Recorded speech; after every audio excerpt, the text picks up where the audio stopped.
All right, folks, it is the holiday season, and we all know what that means. Peace and joy and goodwill to all. Well, that would be ideal, but for many of us, that's not exactly how it pans out. Instead, it can end up being more overwhelming and exhausting and full of dread and crankiness. We overbook ourselves. We do things we don't actually want to do at all. We smile and say thank you for one more scarf. We do the avoidance dance with great Uncle Bob, who loves to regale us with the latest QAnon facts, or whoever else we try to avoid the rest of the year. We consume way too much fruitcake and eggnog, or we sit at home alone, feeling lonely and sorry for ourselves. But it doesn't have to be this way. So I'm going to share some holiday mindfulness tips with you that will hopefully lead to a much happier holidays. First, it's important to be mindful of the past. While every moment is a new opportunity and people and things do change, like perhaps Great Uncle Bob has seen the light, the past is also the best indicator of the future, and noticing patterns that have popped up over the years can actually be quite helpful. It gives us the opportunity to decide what works for us and what doesn't anymore. Hint, pay attention to those pesky feelings and check the facts and feel them, even if it isn't all that fun. Holidays can bring up all kinds of painful emotions as we reflect on the past and try to live in this present and plan for the future. And while none of us want to feel uncomfortable emotions this time of year, or really ever, avoiding them usually only just gives them more power. So feel the feels, and then we can align with our values and make choices that most support us and those who are important to us. And in order to align with our values, we have to set boundaries. So add no to the vocabulary. We don't have to go to every party. We don't have to host any parties or volunteer at a million events if we don't want to. We don't have to bake Pinterest-worthy treats, but you can if you want to. We don't have to have a signature cocktail or create the perfect year-end card to share information about our year that people either already know or could care less about. We don't have to do any of it if we don't want to. We should think about which aspects of the holidays actually bring us joy and purpose, and then allow us to connect more deeply with ourselves, others, and something greater, if that's your thing.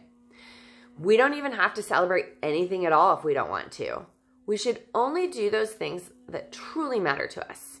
Holidays are meant to be celebrations or honorings, not obligations we can't stand. Saying no is not rude. It's necessary to survive this season and life. And if we can't avoid certain situations or people that don't bring us joy, then we need to mindfully plan ahead for how we'll cope. If rumor has it, Great Uncle Bob still hasn't seen the light, have a few clever responses at the ready, or a breathing exercise if silence is a better response, or an escape route. Look at what hasn't worked in these situations in the past and brainstorm. Get creative as to ways to handle them differently, and then see what happens. And be sure to double down on that self-care. We often let go of habits, routines, and practices that balance our moods and make dealing with stress that much easier. It's incredibly important that we're getting enough sleep and eating foods and drinking beverages that give us energy, while keeping those treats that don't do that to a minimum. Last year, I consumed infinite amounts of cookies and knocked out the entire wine advent calendar as scheduled. And it was so uncomfortable that this year I had to slow my roll. Also, we need to make sure that we exercise, even if it is freaking cold outside, and all those other little things that keep us going the rest of the year. Also, in this time of COVID, being mindful involves taking that into consideration too. I'd like to think we're better off than we were this time last year, but still we might not be able to see everyone we'd like to, or anyone at all, depending on our situation. Everyone and every situation is different. So think about all of the factors that allow us to more safely gather and celebrate, and make a decision that supports you and your loved ones from a place of facts and love and concern for all. And now, one final public service announcement. No matter what holiday or holidays we celebrate, it's also okay and kind to wish people an all-encompassing happy holidays, especially if we don't know what holiday they celebrate.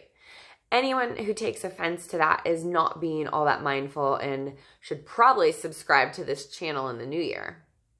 So to take my own suggestions, I will be taking the rest of the year off to relax and rejuvenate. So thank you so much to those of you who have joined me on this Mindfulness IRL journey this year. There will be much more to come in 2022. Can't believe it's going to be 2022. So stay tuned, and until then, happy holidays and see you next year. That's still the worst joke, isn't it?